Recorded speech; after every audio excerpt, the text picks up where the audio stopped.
각 분야에서 디지털 인재가 참 많이 부족한 것도 사실입니다. 그래서 올해 보면은 컨설팅 그리고 인재 양성 그 관련된 그 인프라 확충을 위한 정책 지원도 새롭게 들어온 것 같아서 눈에 많이 띄거든요. 그 부분도 한번 소개 부탁드리겠습니다. 이제 중소기업이 데이터를 가지고 분석할 수 있는 능력이 우리가 일반적으로 이야기하면 OT와 오퍼레이션 테크놀로지, 다음에 IT, 인포메이션 테크놀로지, DT, 데이터 테크놀로지 해가지고 세 가지의 테크놀로지를 가져야만이 데이터 사이언티스트가 돼서 제조 현장의 경제적인 가치를 창출할 수 있다고 합니다. 근데 그 중에서 이제 OT를 가진 사람이 IT와 DT 기술을 습득을 해야 경제성이 훨씬 더 빨리 가져올 수 있다는 거거든요. 그래서 저희들이 지난 20년도부터 해보니까 이 업체들이 가서 해주게 되는 거는 일시적인 거기 때문에 올해부터는 저희들이 고도화 1, 고도화 2 사업을 한 기업에 근무하고 있는 직원을 대상으로 해서 연간 100명씩 그 데이터를 활용해서 성과를 창출할 수 있는 교육을 촉진자라고 해가지고 저희들이 양성할 계획으로 되어 있습니다. 그래서 올해 100명 먼저 시범적으로 수행기관을 선정을 해서 추진할 계획으로 되어 있습니다. 지금 현재 그 수행기관을 지금 모집 중에 있습니다. 수행기관이라고 하면은 교육기관 말씀이시죠? 그렇죠. 뭐 카이스트나 뭐 서울대나 또는 지방에 있는 여러 대학들이 신청을 하게 되면 그 수행기관을 하나 선정을 해서 집중적으로 재직자를 중심으로 한 인공지능 교육을 시킬 계획으로 되어 있습니다. 재직자 교육을 시켜주시는 거네요, 관련해서. 그 박항훈 단장님께서는 스마트 팩토리 이런 정부 스마트 제조 혁신 추진단 그 단장님 이전부터도 스마트 팩토리 관련 거의 국내 전문가 중에 한 분이시거든요. 그래서 관련해서 2022년 현재 국내 스마트 제조 혁신 현주소를 한번 평가해 주신다면 어떻게 평가하시겠어요? 아직은 이제 우리나라가 지난 14년도부터 시작해서 스마트 제조 혁신 정책을 정부 사업으로 지원을 해주고 있지만 대부분이 이 공장 자동화 수준에 많이 머물러 있습니다.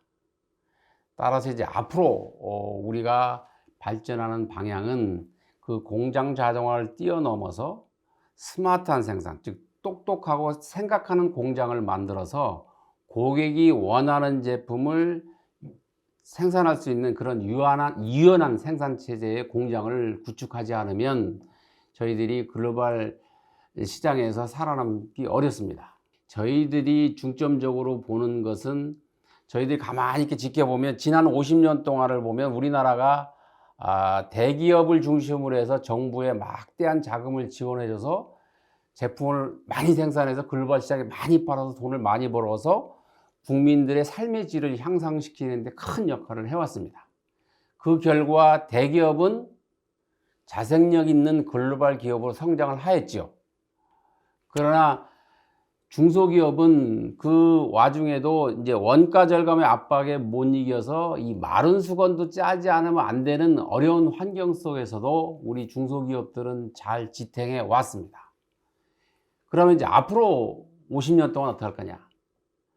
10명의 대통령이 나와도 지속적으로 실행 가능한 장기적인 스마트 제조 혁신은 기존에 있는 제품의 수명이 어느 정도 되고 그 회사가 갖고 있는 핵심 역량이 뭐고 부족 역량이 무언지를 판단해서 새로운 제품을 개발해서 새로운 시장에 새로운 고객을 상대로 사업을 할 수 있는 그런 새로운 사업 모델 개발하는데 정부가 집중적으로 지원할 필요가 있다고 저는 생각을 합니다.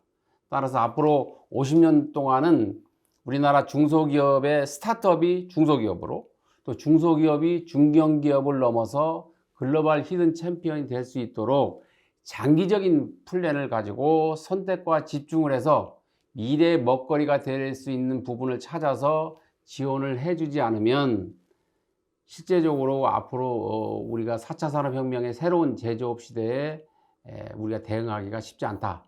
저는 이렇게 보고 있습니다. 지금 말씀하신 데 거의 일맥상통하는 부분인데요.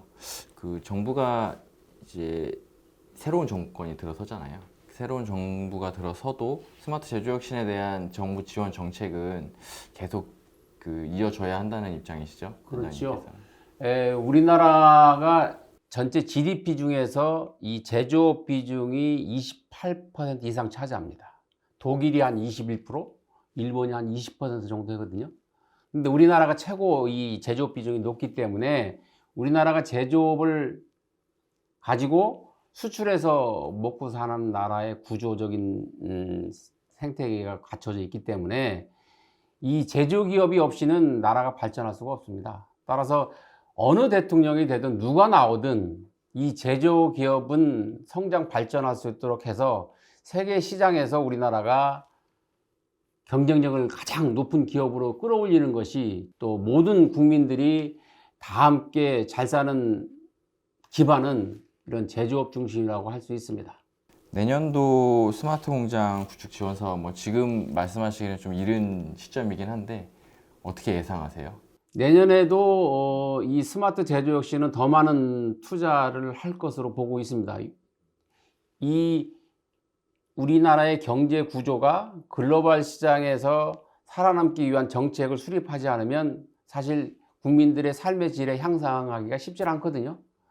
그러면 더 잘 사는, 더 여유롭고 풍요로운 국민의 삶의 질을 향상을 하려면 이 제조업에 많은 투자를 해서 글로벌 시장에 많이 팔아서 우리나라가 선도 자리를 지켜야 된다고 볼 수 있습니다. 그래서 지속적으로 다음 정부가 들어서도 더 많은 정부 지원 사업을 할 것으로 보고 있습니다.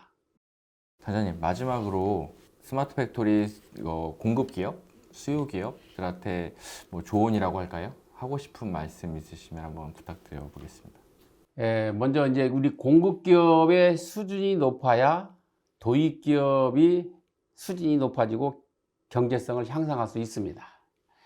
이 공급 기업들의 수준을 높이려면 서로 다른 솔루션을 가진 기업들이 하나의 업종별로 클라우드 플랫폼 상에서 하나의 완 패키지로 작동할 수 있도록, 예를 들어 클라우드 기반의 SaaS로서 ERP, MES, PLM, SCM, CRM, AI 솔루션, 빅데이터 솔루션, VI 솔루션들이 하나의 토탈 솔루션처럼 이렇게 유기적으로 연동되는 공급 기업들 간의 서로 얼라이언스가 필요하고요. 또 하나는 이 도입 기업은 지금까지 소프트웨어가 5억인데 정부가 1억을 지원해주면 2억의 가치에 해당하는 부분적인 소프트웨어를 도입을 합니다.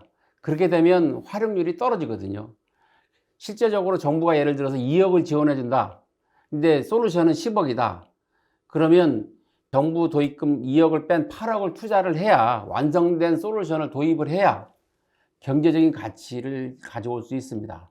따라서 이 정부에서 주는 돈만 의지하지 않고 우리 기업의 ROI, 투자 해수성을 보고 3년 내에 4년 내에 투자의 가치가 있다고 생각이 되면 도입기업의 경영자들은 과감한 투자를 해야지만이 정부 지원 사업을 모티브로 해서 사업이 지속 성장할 수 있을 것으로 보고 있습니다.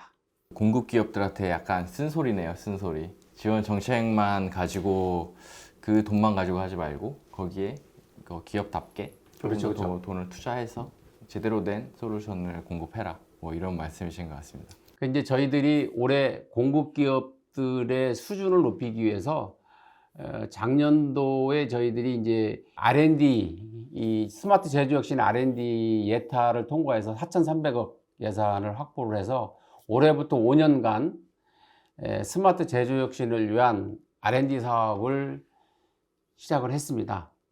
그래서 우리나라의 공급 기업들이 스마트한 수준, 인공지능이나 AR, VR이나 디지털 트윈과 같은 데이터를 기반으로 하는 새로운 솔루션들이 클라우드 컴퓨팅에서 운영될 수 있도록 SaaS 프로그램을 개발할 수 있도록 저희들이 적극 지원을 해주고 있습니다.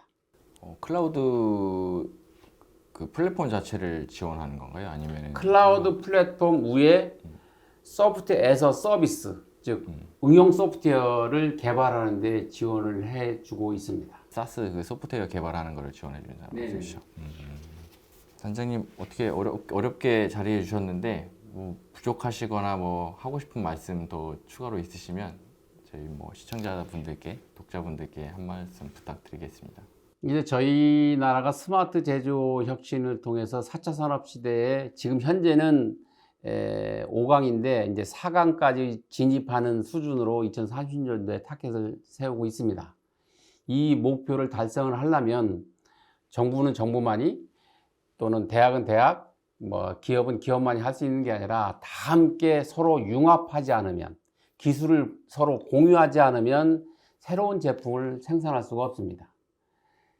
블루오션에 들어가 있는 제품을 생산을 해본들 이런 그 아시아, 동남아시아 국가들과 경쟁에서 이길 수가 없기 때문에 우리들이 서로 갖고 있는 핵심 역량을 이용해서 새로운 기술을 이용한 융합을 통한 제품을 생산을 해서 글로벌 시장에 내놓아야 성공할 수 있습니다. 그래서 4차 산업혁명의 시대는 나만이 잘해서 되는 시대가 아니라 다 함께 소통하고 신뢰를 쌓아서 하나의 새로운 제품을 생산하는 것이 중요하다. 그래서 소통과 신뢰가 가장 중요한 키워드라고 할 수 있습니다. 오늘 단장님 오셔가지고 그 단순 지원 정책뿐만이 아니고 뭐 그 기업인들이 가져야 할 약간 자세라든가 그런 조언들을 많이 얻어 가실 것 같아요. 이거 보시는 분들은 응해 주셔서 감사 인사드리겠습니다. 네. 예, 감사합니다. 네. 오늘은 국내 스마트 공장 보급 확산 사업을 총괄하고 계시는 스마트 제조 혁신 추진단 박항구 단장님 모시고 정부의 스마트 제조 혁신의 전략과 발전 방향을 짚어보는 시간을 마련했습니다. 다음 이 시간에는 스마트 팩토리 분야별 전문가 또 모시고 좋은 시간 마련해 보도록 하겠습니다. 감사합니다.